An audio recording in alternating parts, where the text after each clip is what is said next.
queremos que ellos nos aporten un poquito los testimonios. Y por romper el fuego, vamos a empezar con Celes, porque Fernando recoge un testimonio en su libro de un niño que hemos estado la mañana con él, que tiene 86 años, y ¿nos cuentas un poquito la historia, Celes? Bueno, lo primero, agradecer a Fernando por conservar los testimonios de los que nos ha escrito, que esta gente que tenía conocimiento de lo que pasó en la guerra y sabía poder perder, ¿no? Y es algo muy bueno porque recordar es vivir y no desaparezcan esos testimonios y que bueno, la gente. Y te agradezco muchísimo por el libro y a Rafa por la oportunidad de que estemos todos aquí juntos hoy. Bueno, os voy a contar la historia de que cuando el bombardeo de Pando, cuando se produce la batalla de Colicha, pues se produce a finales de julio de 1937.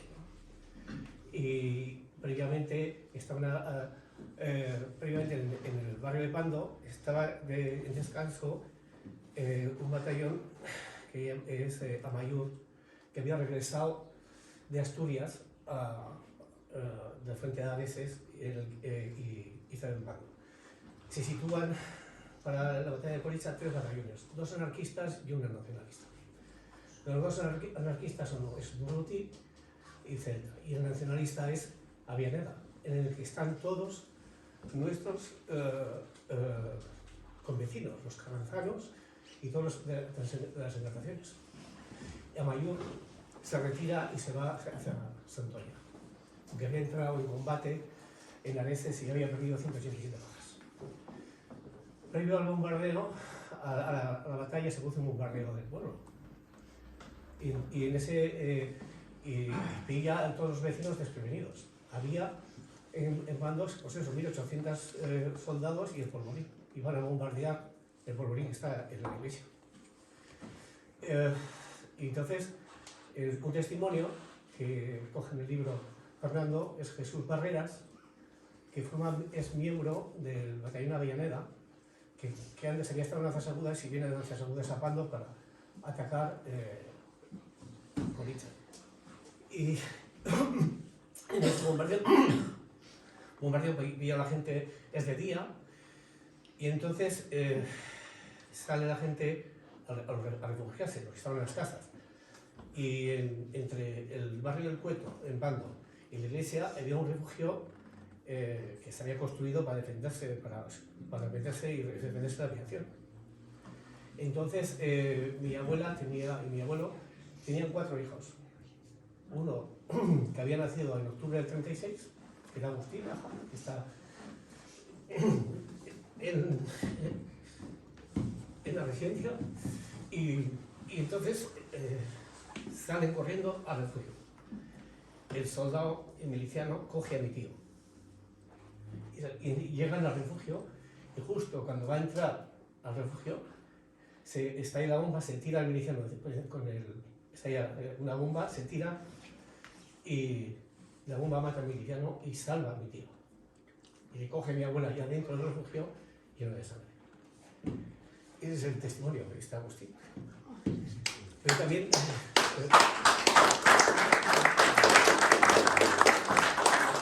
hay que tener en cuenta la fecha en que nació Agustín, que estábamos comentando que hoy estábamos con él, que nació un 2 de octubre del 36 y esto ocurre a finales de junio del 37. Pero aún no tenía ni un año. Os voy a descubrir una cosa que no está en el libro. Fernando, un tío mío, murió el 13, un hermano de Agustín, con 11 años, murió el 13 de septiembre de 1937, víctima de un tiro delante del polvorín del barrio de Pando. Y no estaba de víctima en su lista. Pues es que no le tengo. Pero entonces, claro, pues te voy a contar la historia, ¿vale? Cuando yo leo el libro, pues me entero, dice Fernando, pues yo pensé que mi tío estaba enterrado ahí con mis bisabuelos y mi abuela. Y mi abuelo. Y no estaba enterrado. Entonces, cuando veo que no está en la lista, pues empiezo a preguntar y claro, lógicamente mis tíos no saben nada. Y mi padre había muerto. Y entonces voy, pues con un poco de tiempo, voy descubriendo la fecha aproximadamente donde pudo producirse, y como había salido herido a Bilbao, pues mando una nota al registro de Bilbao, porque sí había algún registro de algún muerto en tal fecha y tal fecha, de 1937, y al cabo de 15 días me mandan un email que me van a mandar por correo la partida de defunción de mi tío. O sea, escrito en Bilbao. Sí, estaba inscrito y muerto en Bilbao. O sea, que igual le llevaron y murió en Basurto. Murió en Basurto y después, según acontece en la acta de defunción, le mandan a enterrarle en Derio, por orden militar. Ya. Y nunca mis abuelos pudieron recuperar el cuerpo. Pero sin entrar mucho en detalles de las personas, ¿cómo se vio involucrado tu Bueno, tío? estaban jugando mi padre y mi tío en la plaza de campo. Y un vecino involuntariamente se disparó la pistola y lo mató.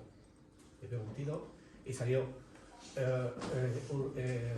herido a Bilbao y murió el día 13 de septiembre del 37. ¿Llamaba ese? Fernando Aja Santisteban. Y bueno, Gogoran me lo ha reconocido hace 2 meses o 3 meses como víctima de la guerra. ¿Vale? Y son cosas que mi abuelo nunca pudo recuperar. El cuerpo, bueno, sé que estuvo enterrado, ya está exhumado, está todo, he conseguido, obviamente su resto no puedo considerar porque está en el Rosario. Hoy tiene una placa junto a su padre y su madre. Y eso. Gracias, Esther. Un aplauso, por favor, para...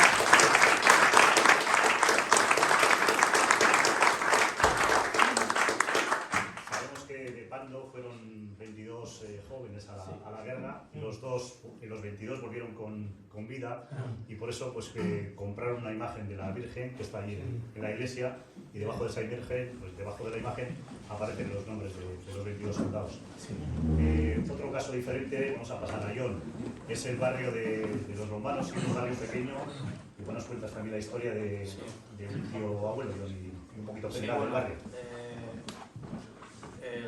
La historia es la de mi abuelo, Felipe Domínguez, que bueno, fue reclutado fue en el reemplazo del 32 y fue reclutado, porque se reclutó primero en el reemplazo del 32, 33, 34 y 35. Entonces tuvo que ir a la guerra. Estaba casado ya, tenía un hijo de 8 meses. Y bueno, pues fue a la guerra. Y claro, es una cosa que mi abuelo jamás contó. Es algo típico que la mayoría de la gente pues que estuvo en la guerra no contaba nada. Hablando con mi suegro, que también su padre estuvo en la guerra, dice que sí, que los mayores hablaban entre ellos, pero la gente, a sus hijos, rara vez contaba. Sí que contaban algunos, pero rara vez. Y bueno, pues mi abuelo Felipe, de los romanos, pues se comió toda la guerra, hasta que, bueno, todo lo que sé es porque lo he, pues como decir, investigado. Archivos, el militar de Ávila, aquí las nóminas que el gobierno vasco cogió de Salamanca y las tenemos en DocuClick, que es un portal del gobierno vasco. Y ahí descubrí que mi abuelo había estado en el batallón del Partido Comunista de Euskadi, MAOC 2. MAOC son las siglas de Milicias Antifascistas Obreras y Campesinas. Pues estuvo ahí. El batallón MAOC 2 Guipúzcoa. Se llamaba Guipúzcoa porque venían muchos guipuzcoanos y cuando tomaron Guipúzcoa los franquistas, pues muchos guipuzcoanos vinieron aquí. Y se desdobló el batallón MAOC, que había uno en la Rañeva, se desdobló en todos los Guipúzcoa. El 45% eran, bueno, 55 eran guipuzcoanos, pero el resto eran de aquí. Pues eso es. Y lo que sé de mi abuelo es de archivos y que al final, pues cuando, como has contado, Fernando, al final se rindió el ejército vasco en Santoña, pues sí que he encontrado un documento de que estuvo Solares, que estaba con gripe, estaba hospitalizado el 4 de agosto del 37. Y como no sé más, pues como no contaba en nada, pues no sé por qué, como a otros, que sí que les cogieron y les obligaron a luchar con el bando contrario, pues mi abuelo pues volvió y gracias que volvió. Y eso es lo que puedo contar de mi abuelo. Investigando sobre mi abuelo descubrí que tenía un hermano que se llamaba Juan, que era el pequeño de los 8 y que nació en 1920. Entonces, cuando estalló la guerra tenía 15 años. Pues se ha visto, no sabemos si obligado, porque dicen que también algunos batallones iban buscando gente y volvían a un chaval así, bueno, tiene 15 años más, pero puede sujetar un fusil, venga chaval a la guerra. No sabemos, no tengo ni idea, no sé. Entonces él también se apuntó del batallón Rosa Luxemburgo. Y con tan solo 15 años, pues, cuando el gobierno vasco intentó tomar Vitoria, con la ofensiva de Villarreal, pues en principio el batallón Rosa Luxemburgo estaba en la reserva, pero como todo empezó a ir tan mal, pues la reserva también fue al ataque. Y murió el 2 de diciembre del 36, a 8 días de cumplir 16 años. Lo que sí sé es que el gobierno vasco, en principio, o no la República, no aceptaban a niños de menos de 16 años. De 16 a 18 necesitaban la firma de los padres. De 18 para adelante, pues evidentemente no. Aunque es curioso porque la familia se hacía con 21 años. No con 18, como se hacía al final, cuando dejó de existir la familia. Bueno, pues murió la ofensiva de Villarreal y pues tampoco sabemos más. ¿Cómo se llamaba? Juan Domínguez Barreras. Domínguez. Sí, está en el libro, sí. Esto sí está. Es curioso porque en las actas, Sí. en Gogora, pues aparecía que tenía 17 años, en el registro central de fallecidos en campaña ponía que tenía 17 años, pero no tenía 15. Nacido el 11 de diciembre de 1920, Sí. así que tenía 15 años al estallar la guerra. Sí, sí. Un niño. Claro. O era Otra mozo, cosa es que pero- igual era voluntarioso y falsificó la edad. Algunos decían que eran más mayores. Igual, o que es que- no es habitual, pero a veces. Es que como, no sé, la familia no sé nada, todo lo que sé es pues, un poco de mi tía mayor, pero un poco más. Y pues poco más supo contar. Sí, entonces está escrito en el registro civil de Carranza la defunción. Sí, sí. Y luego en el nacimiento está en Pero Carranza. si no me equivoco, en el registro civil pone que tenía 17 años. Es que en la defunción igual han puesto 17, pero aumento la fecha de nacimiento. Yo esa no falla. supongo que pues igual las autoridades vieron 15 años, esto suena un poco Claro, a chamusquina, vamos a ver que tenía 17, tal. claro. Bueno, eso de un collo, no sé. Bueno, a veces Igual me como es equivoco. manuscrito, tú ves números y puede haber errores. Sí. A veces ves y que pone aquí, no sé si es un 5, un 7 o Sí. qué es. Puede haber- pero la fecha de nacimiento no pasa, porque los libros de inscripción es Sí. la fecha de nacimiento y nació en el 20, o sea que tenía eso. Sí, 15 años. No había hecho los No ha hecho 16. Bueno, no sé si he dicho también a un batallón, Rosa un poco también un batallón del Partido Comunista. También encontré que mi abuelo pues, donaba dinero a Euskadi Roja, que era el órgano oficial del Partido Comunista. No sé si era mi abuelo, porque tratas el batallón y pues igual tienes que dar dinero, lo que sea. Pero bueno, lo que sí me resulta curioso que de lo que he investigado yo de los bombanos, de 8 personas que seguramente habría más, pues de 8, 4 murieron en la guerra. O sea, que estamos hablando de eso que decías tú, en Euskadi 2%, pues concretamente en ese barrio, el 50% de los que fueron murieron. Quería daros simplemente los nombres. La familia Bringas Santesteban, que por cierto, tíos tuyos, ¿no? Pues Atanasio Bringas Santesteban sí que le reclutaron los republicanos, no sé si fue voluntario o no. Estuvo en el batallón de Asturias, del partido de la OGP, pero le cogieron en Santander y le mandaron a luchar con los franquistas. Le mandaron al batallón Flandes número 5 y murió en la batalla del Ebro el 15 de agosto del 38. Estaba su nombre en el monumento de los caídos. Un hermano suyo que vivió, se llamaba Gregorio Bringas Santesteban, del marzo del 36, estuvo en el batallón del Perú en su carreta, pero también le cogieron en Santoña y estuvo en las FET de las Jons. Bueno, este sobrevivió. Y luego los Oquina García, eran 11 hermanos. Agustín el Mayor estuvo con mi abuelo, el Maoc II, pero este sí que le cogieron en Santoña y le mandaron al frente. Y murió en el hospital de Alcañiz, en mayo del 38. También estaba en el monumento, escrito su nombre. ¿En la que entra? Sí, de Concha, el que pusieron los franquistas, Sí, con sí, los nombres de solo los suyos. Claro, ese cuando yo llegué ya no había nombres. Sí, sí. Pero que a mí cuando veo la lista me supe o sea, para saber de qué bando es y tal. Quiero decir que casi todos los que están ahí, Sí. quitando los primeros que eran los curas y estos que Sí. mataron a los republicanos, Los más del- yo los que he investigado, Sí, o sea, los que he investigado, todos antes estuvieron con los republicanos. Yo Sí, no sé si, eso es habitual aquí en Cantabria. no sé si En fueron con su reemplazo Sí. o fueron voluntarios. Porque hay un libro de Matías Ruiz Martínez de la Hidalga, que fue un carrazo, que vivió aquí y estuvo en la guerra. Y él cuenta que el primer mes que de Masagua salieron 2 camiones llenos de milicianos voluntarios. Luego ya el gobierno vasco mandó el 18 de octubre, que se formó el gobierno vasco, o el 8 de octubre, miento, pues el 18 con el BOE, pues mandó a sus reemplazos, el 32, 33, 34, 35. Y ahí pues igual, pues, entre 200 y 300 carranzanos, pues estuvieron en suerte. Bueno, estaba con los Oquina, decía Agustín, ya para acabar. El mayor, Agustín, del año 1912, o sea, del reemplazo del 33, estuvo con mi abuelo el Mauro II y ya le he dicho, que se murió en Alcañiz, murió con los franquistas. Luego Pedro, un año más mayor, o sea, más joven, perdón, estuvo en el Lenin 58, también del Partido Comunista, muerto en Pamplona, no encontró nada más de él. Me parece raro que no sepa, bueno, supongo que le mandarían allí preso. En Pamplona puede medir Y está en el- preso en el fuerte de San Cristóbal, Sí, San Cristóbal. preso, o puede morir en un hospital de estos de De guerra. campaña. No, que le hieren en el frente en Teruel y le mandan a un hospital y muere allí. O está enterrado en el cementerio municipal. Sí. Otro de los romanos muertos también está en el monumento a los caídos. Luego estos, bueno, fueron 11 hermanos, pero otro hermano suyo, Ramón, del 18, estuvo en el MEAB2, que era de las Juventudes Socialistas Unificadas, que eran las juventudes del Partido Socialista y del Partido Comunista, y estuvo en el MEAB2. Luego los tuvieron en Santoña, fue a la Caja de Recluta de Santander, los franquistas, y le mandaron a la segunda cintura de la Falange. Este sobrevivió. Y luego hay un hermano suyo, Agapito, que este ya directamente del reemplazo del 39, del 41. Pero bueno, le cogieron cuando entraron los franquistas aquí le reclutaron, porque cuando entraron aquí los franquistas reclutaban a la gente, evidentemente.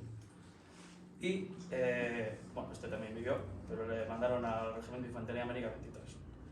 Bueno, en resumen, de los romanos, de 8 que he investigado, pues 4 muertos. Un niño y tío abuelo, Juan. Vale, gracias, John. Tengo que decir que...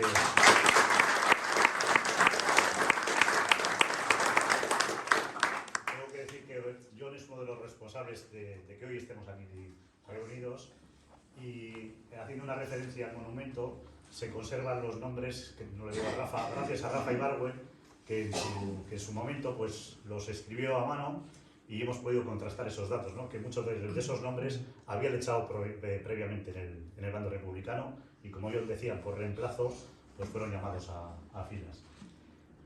Conchi, por ir avanzando, vosotros intentasteis recuperar a un tío vuestro. Sí, pero bueno, primero quiero decirle a John, en ese monumento a los caídos había un primo de mi madre que era del batallón Avellaneda. Sí, el Chigarra. El Echeverra Aedo.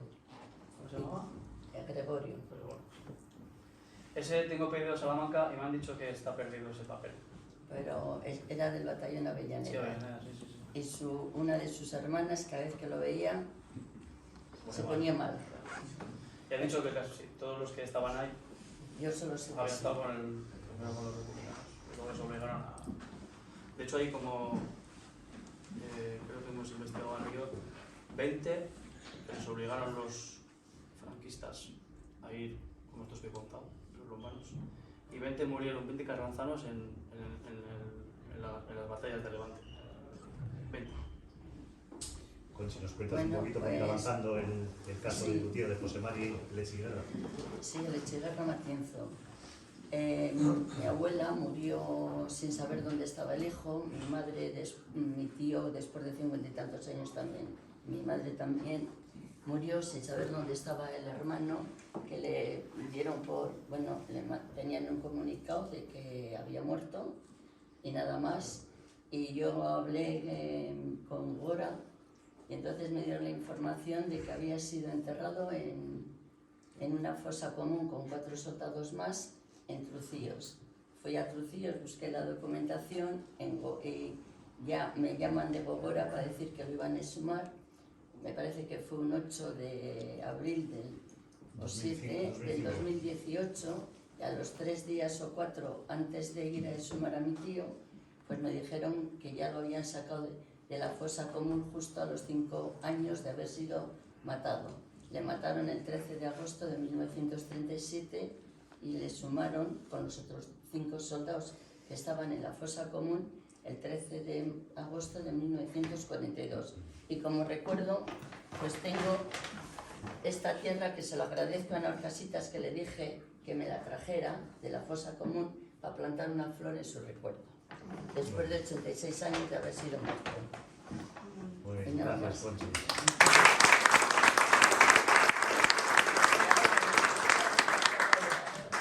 Lo poco yo sabía que había muerto en esto, porque mi tío cuando se perjudicaba me contaba en petit comité, pero mi madre, como nunca se perjudicó, pues no contaba en nada.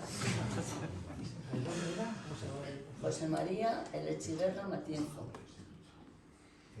Garbi, si te parece, hablamos un poquito del caso de Antonio Olazábal, de Tonchu. Sí, bueno, pues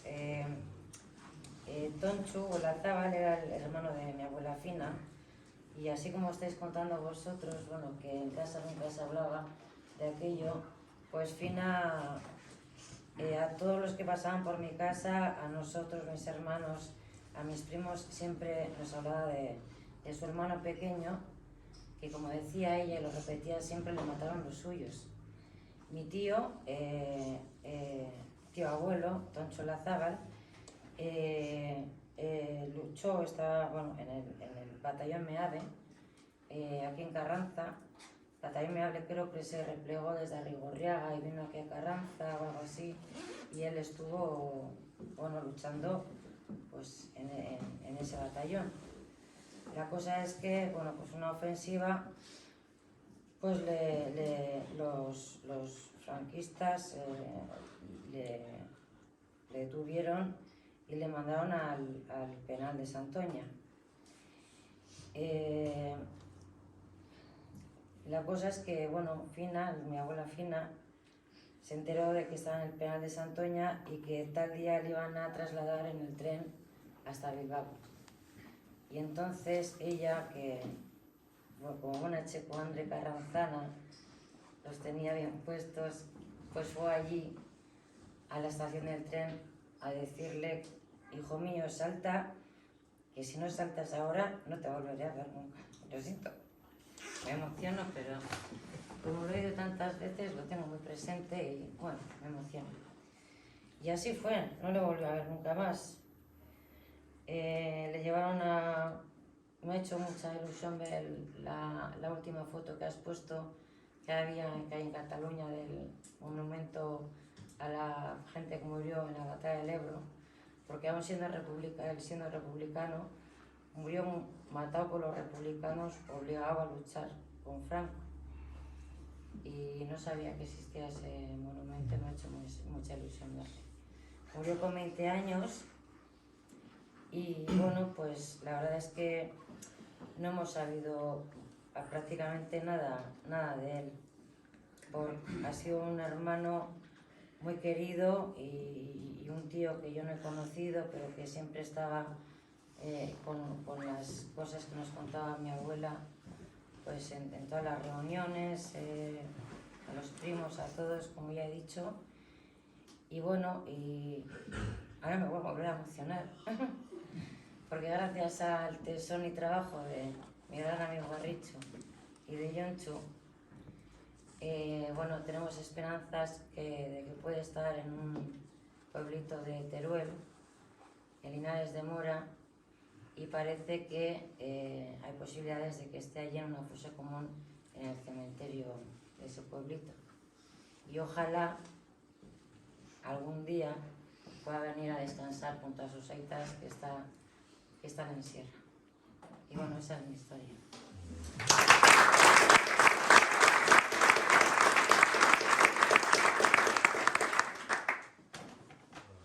Para finalizar, Sabino, tú has recogido y sabes cientos de testimonios de gente que te han contado en privado. Sí. Tienes el de tu suegra, que era Sí. Milagros. Bueno, mi suegra, después de casi 30 años, nunca me habló de la guerra hasta después de todos esos años, un día hablando de la guerra civil. Yo había intentado recoger datos en los años 80 pero es que era imposible.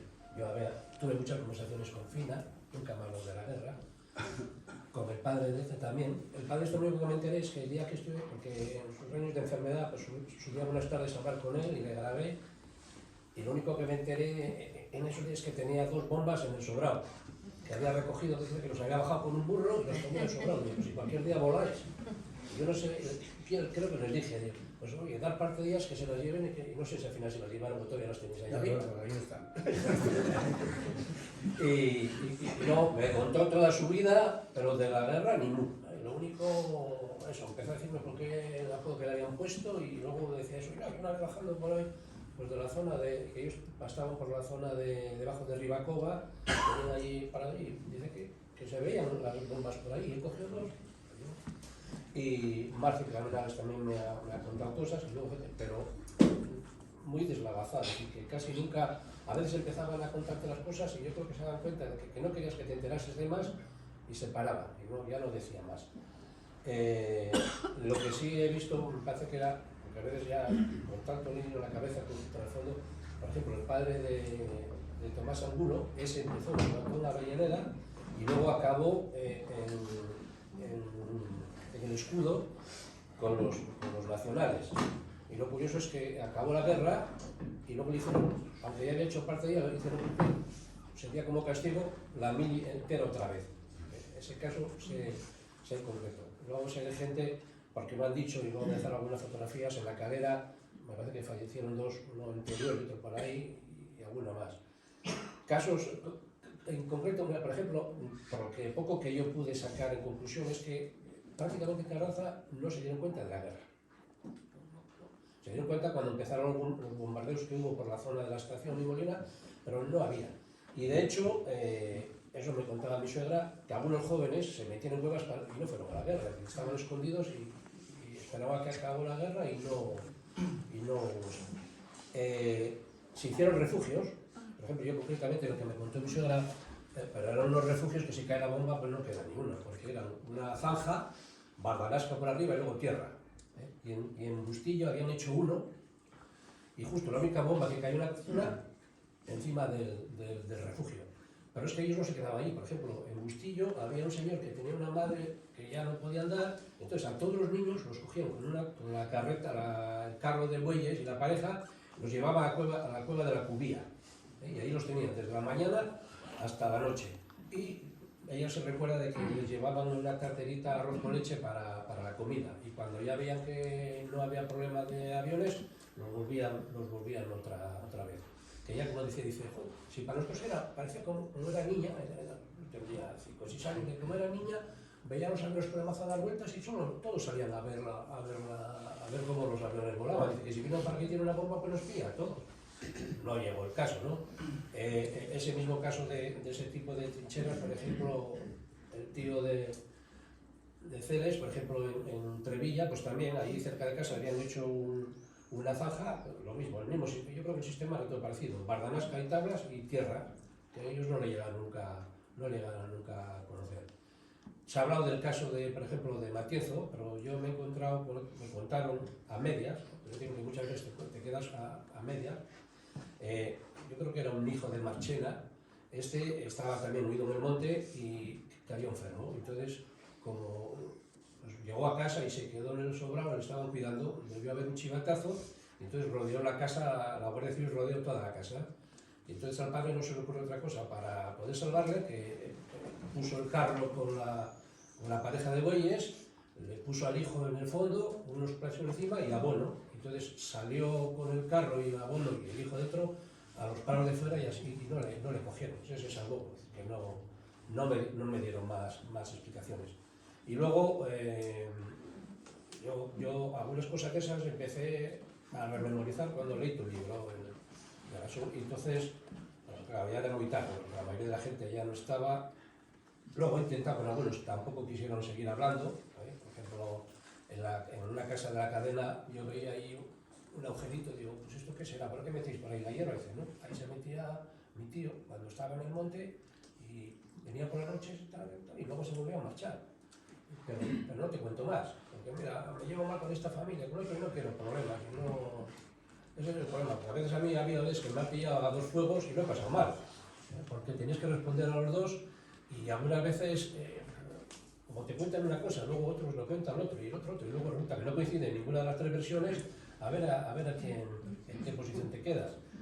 Luego, ya digo, aquí no se dio, salvo esas escaramuzas, no se dieron más. Sí está, bueno, recogido en el ayuntamiento, cuando entran las tropas, hay un libro que dice que los últimos tiros que en Euskadi, no sé qué dice, bueno, los últimos tiros en Euskadi fue en Carranza.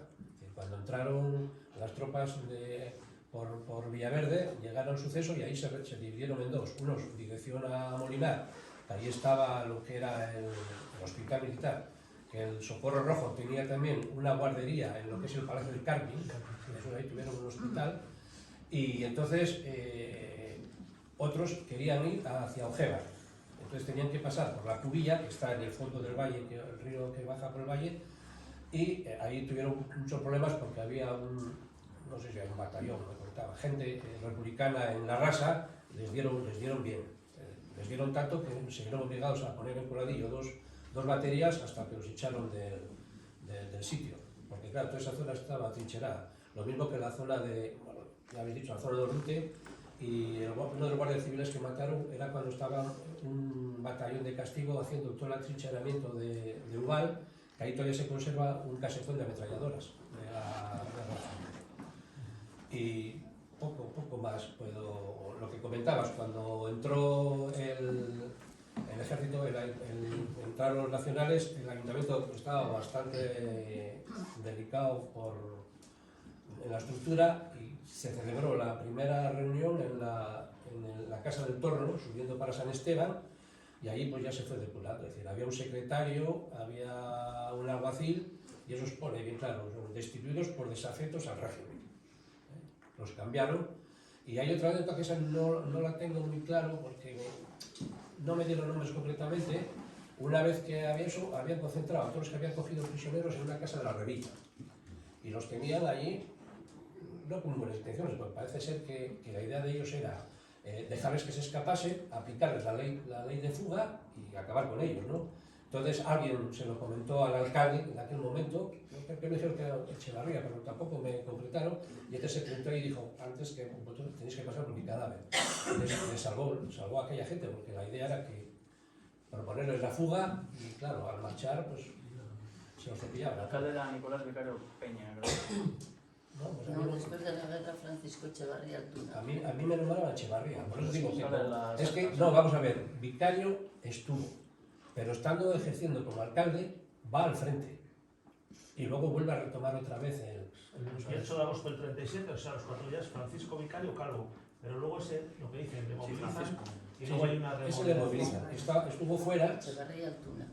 y entonces, y este, que además, ese detalle sí Yo me creo que dijeron, el 38, estaba al otro lado del río, Francisco es movilizado estaba al frente. enfermo, y así, enfermo y todo, se presentó en la casa diciendo que a aquella gente no se le tocase. ¿Qué? ¿Francisco Vicario Sí, Calvo? el 10, o sea, en el 38 le mandan al frente. A Sí, ese Francisco es verdad. Vicario tiene que ir al frente. Y le reemplaza el primer teniente alcalde, que es Andrés Hurtado de Cenarro. Pero, claro, Que era de Sopuerta. Eso viene exacto. pero bueno, eso es lo que viene en los libros de actas, Sí. quién es el alcalde, la corporación y el que le sustituye. Sí, es que por eso te digo que yo no tenía muy claro, porque a mí el informante dice que era Echevarría. Además, me lo dijo con esas palabras. Y Además, además estaba era enfermo. alcalde pedáneo no del ayuntamiento, sino del pueblo, alcalde pedáneo, pues. Para eso no me explica. Echevarría era alcalde pedáneo de la Cueva. Claro, es que, Es que era parte de mi... Lo que sí me contaron es que él estaba enfermo. Eso me contó mi suegra, que al marchar lo que llamaban los rojos, sí. volaron todos los puentes del cuadro para él, lo volaron todos, y este tuvo que pasar el río, estaba en cama además, como me contaba, y se presentó para decir que aquella gente ni tocarla. Es que además, la primera noticia que se tiene en Carranza, yo me acuerdo que la conseguí haciendo un trabajo sobre las tejerías, aquí habían estado unos tejeros que eran de Llanes, y esos estuvieron hasta la guerra. Y dice que cuando estalló la guerra, la gente no se alteró. Y mucha gente bajaba al casino que había en Concha, porque era un sitio donde había una radio y escuchaba las noticias de la radio. Dice que cuando se empezaron a acojonar un poco, eso me lo decía el tejero, ya, es que en una ocasión iba para Bilbao un tren cargado de dinamiteros asturianos, paró en Carranza y después dice, joder, estos van a aquí y nos van a montar la hostia. Y entonces dicen que eso, pero luego no, y luego siguieron así, entonces, y este, concretamente, acabó de tejer aquí y le reclutaron con los nacionales a luchar. Y poco más porque sé que, por ejemplo, en la zona, me comentaron, tampoco con mucha certeza, después de eso se dieron algunos paseos a gente en San Esteban, en la recta esa de San Esteban a Salcides, ahí se hicieron algunos paseos a la gente, pero no, vamos a ver que al principio tenía muchas ganas de escribir, cuando vi que era todo problema, dije, mira, olvídate del tema y no... Pues gracias, David. Echevarría, el primer hijo le tuvo en el año 1935. Entonces ya no podía ser alcalde pedáneo de Ayacueva, aunque sí había nacido en Salviejo. Él estuvo, me parece, en Puerto Rico y luego vino. No sé, yo sí que acabé pequeño que era Echeverría. Bueno, puede ser, pero fue alcalde de Carranza. Fue el que hizo el ayuntamiento actual. Porque tiraron el viejo y hicieron el actual. Y fue justo después de la guerra. Porque le recriminaron de que no hizo banquete para inauguración. Dijo que no eran tiempos para inauguraciones. Vale, pues a Sí, Conchi vale. también le tenemos que dar las gracias porque cada vez que es una experta en el registro civil de Carranza, cada vez que le solicitamos nos va a buscar las partidas de función, nacimiento. Cele, ¿querías Yo intervenir? quería comentar, dice, cuando la gente no quería hablar de la guerra, pues yo, al tener 22 excombatientes en bando y vivir toda mi vida con ellas, pues todos sí hablaron. Pero todos volvieron vivos. Todos volvieron vivos, pero sí nos hablaron a nosotros. Que nos hablaban de esa manera, con cuidadito y dentro de la confianza. Fuera no hablaban, No, generalmente Dice no que daban nombres. no daban nombres. No te solían dar nombres. Pero perfectamente, y aparte de que la batalla produjo un trauma muy importante porque bajaron todos los muertos por ahí. Primero se relacionaron, los vecinos se relacionaron con la gente del batallón, los batallones que iban a subir a Alcoriza. Subieron el primer día y volvieron los que volvieron. Y al día siguiente los volvieron a hacer subir. Parte de los que conocían ya no los volvieron a conocer. Y hubo un trauma importante. Cuando estaban los muertos, y que estaban en pilas en la plaza del Entre Polvorín, ¿no? Y ahí todo el mundo Los desde Coricha bajaban al hospital, pero que ya bajaban cadáver tenían una fosa en Aedo. En la EO, Y eso. sin embargo, cuando fallecías en el hospital, Sí. había otra fosa en Yáñez. Bien. En Yáñez, en el cementerio, que ahora ya han hecho unos dichos, ahí había una fosa De todos los que fallecían. de los 22, 2 volvieron heridos. Posteriormente, porque habían pasado, estuvieron en el bando, después cuando se entregaron en Santoña, pero que en la batalla parte de ellos fueron a pelotones de trabajo, a Teruel, y otros estuvieron también en Teruel, pero de soldados, y 2 volvieron heridos. Y además 2 hermanos heridos, además, los Torre, José Torre y Modesto Torre. Y volvieron heridos y los trajeron heridos y están esto. Y había nuestro vecino, había un teniente que era del batallón Avellaneda, que era José Campo Santisteban, José Campo Santisteban. Y eran 2 hermanos y uno de ellos era teniente. Y ha sido muy conocido. Y después ha habido una saga, 2 sagas Tibenza, el hermano pequeño, que ha contado mucho de los avatares que... Tiene un librito. Claro, y de los avatares que vivió él. Y esa foto de Santoña, cuando su familia bajaba con los chorizos a Santoña a darle a los hijos de comer. Cuando estaba todo el mundo, bajaron ellos personalmente, y lo meta Santisteban y otras cosas. Y hay cosas que esta gente de los chavales sí hablaban, y nos hablaban a nosotros, ¿no? Y la verdad es que algunos no quisieron hablar, ¿sabes? Porque tenían unos más traumas que otros, pero yo he tenido la gran ventaja que he puesto el oído y me he enterado de muchísimos avatares y bastante durillo, ¿no? No sé si queda alguien del público quiere dar algún testimonio muy breve o Yo quieres hacer alguna pregunta. De las cosas comunes que hay en el cementerio de Viañez y en el Viaedo, ¿hay algún registro que conozcamos? Porque poco se sabe de lo que hay, de toda la gente que murió. Hay algún relato, creo que no sé si en un libro o en algún otro libro que he leído, que habla de que había mucha gente enterrada en esas cosas comunes. Pero ahora que se está investigando y mirando o intentando buscar el rastro de todas esas personas que de forma anónima están en las cunetas o están en la universidad, tenemos 2 puntos concretos donde sabemos que eran los que venían heridos del Coricha o venían por otro lado, iban al Carpín. Y eso en otros sitios parece que se está moviendo mucho. En Carranza ese tema, no sé, lo pongo interrogante, ¿eh? Si alguien sabe algo más. Sí, yo igual sí nos puedo aportar porque ha estado en los archivos de Derio y se encontró una nota pues bastante interesante. Sí, de Edo no hay nada. Puede que haya, pero no hemos encontrado. De Biáñez sí que hay una nota, sin nombres, pero como habéis dicho, los del hospital de Balneario iban a... se enterraban de que...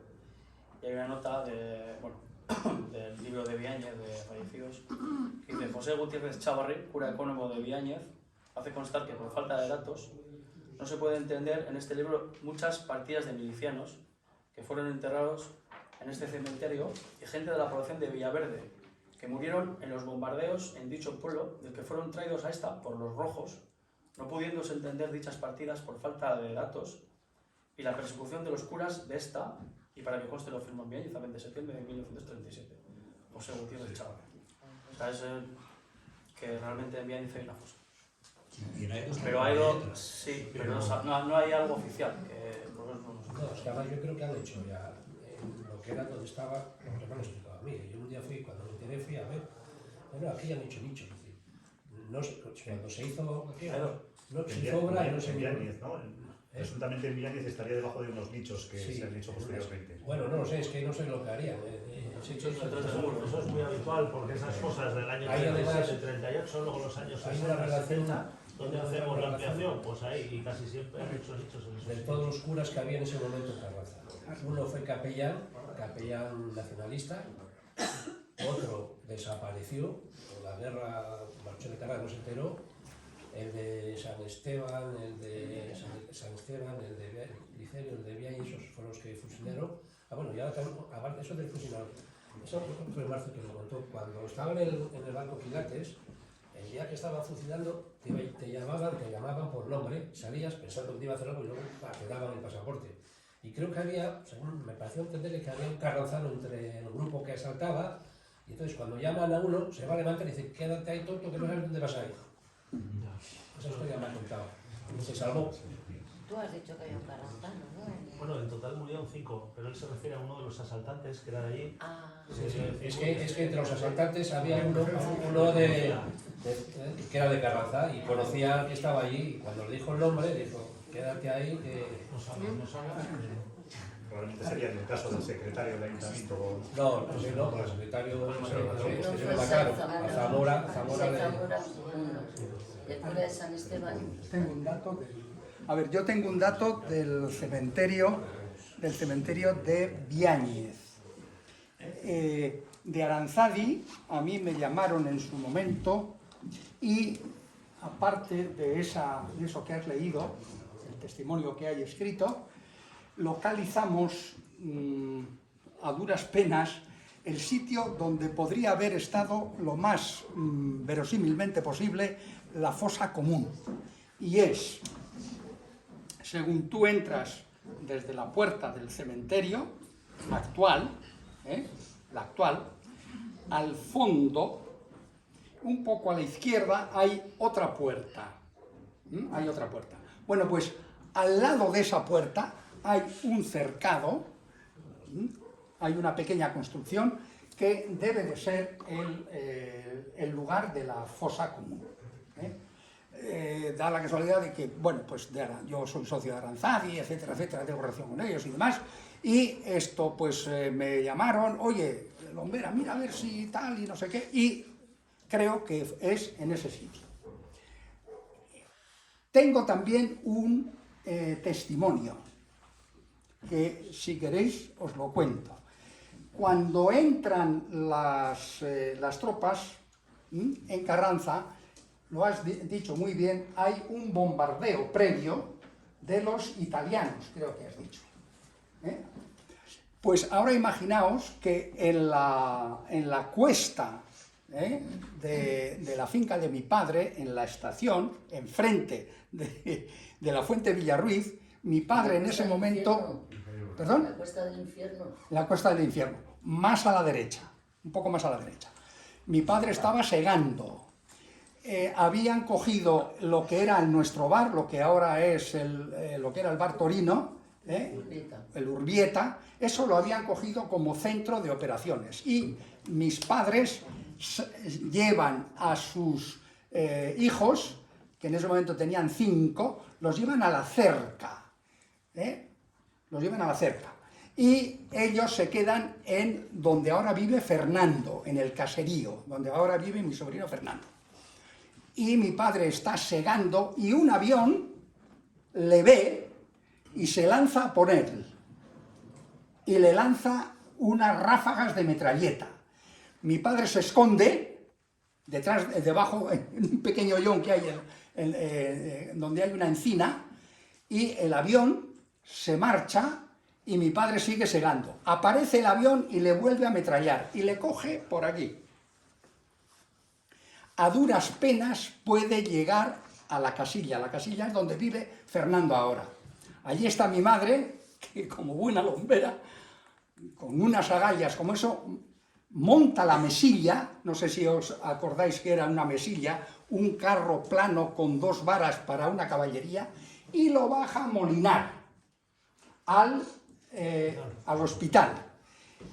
Y Lucía no se mueve de allí hasta que a su marido, mi padre tendría entonces 39 años, mi padre es del 98, yo se lo oí a él y se lo oí a mi hermana mayor. Y bueno, pues le hicieron una cura de urgencia y mi padre sobrevivió. Pero siempre yo le vi la cicatriz y siempre tuvo la pierna izquierda, siempre bastante con heridas, no se curaba, no se... Esto es un testimonio más. Un testimonio similar, el otro día me contaba Luis Manuel Peña, Luisma, que le había ocurrido a su abuelo y a su padre, también en Paules, que estaban segando la hierba o estaban haciendo alguna labor del campo y de repente uno de los aviones les empezó a ametrallar, se refugiaron junto a una rebolla y el avión daba vueltas alrededor y ellos iban dando vueltas a la rebolla. Y probablemente la teoría que me contaba Luisma es que la guerra de aquí sirvió de experimento, que los italianos hacían ese tipo de experimentos para saber qué repercusiones tenía sobre la población el ametrallamiento en las diferentes alturas. No sé si alguien más del público... De todas formas, hablamos de los de Carranza, pero lo que siempre quiere decir a mi madre, cuando ya hubo el repliegue, pues venían batallones de los nacionales o estos, venían con presos.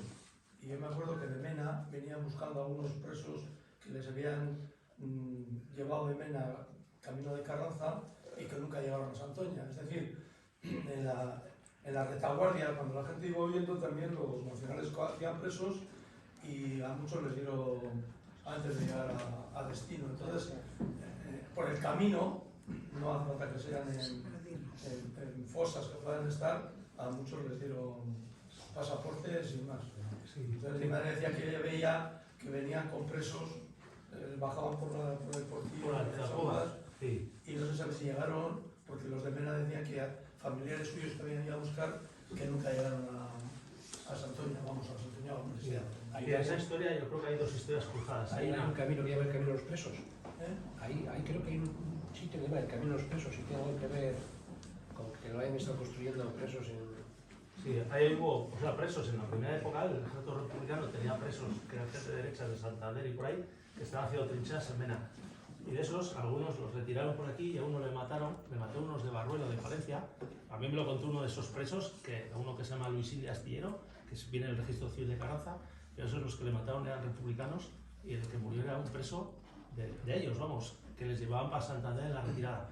Pero los de Mena, de izquierdas que huyen, les pillan en Arredondo y ahí hay una matanza. Los franquistas, la centuria menesa de Falange, hace una matanza de presos del Valle de Mena en Arredondo, que esos son gente del Valle de Mena de izquierdas, que están asesinados en los alrededores de Arredondo. O sea que son 2 historias cruzadas. Yo por lo que vi por los de Mena, algunos llevaban por Salduero a bajar a la calera y a otros bajaban por el portillo de Lanzas Agudas, pero como no iban en vehículo, les van... No, iban andando.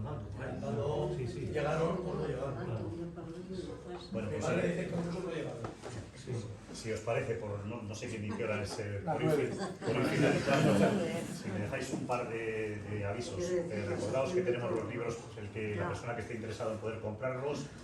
Y bueno, si por digerir un poquito la charla, en el Bar Rial nos ofrecen un pinchito, pero aquí esfuerzo compartido. El vino habrá que pagárselo cada uno en su bolsillo.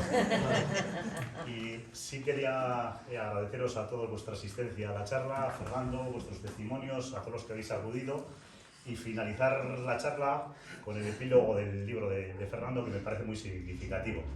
Dice así: este libro es el resultado de muchas horas de conversación con más de un centenar de personas que vivieron aquella convulsa época en los valles de la Sol, en Cantabria y Vizcaya, contrastando sus testimonios entre sí y con otras fuentes bibliográficas y documentales. Una historia que trasciende el interés local en la medida en que refleja perfectamente las tensiones vividas en la España de la época, siendo unánime la conclusión de las personas entrevistadas: la guerra, que no vuelva.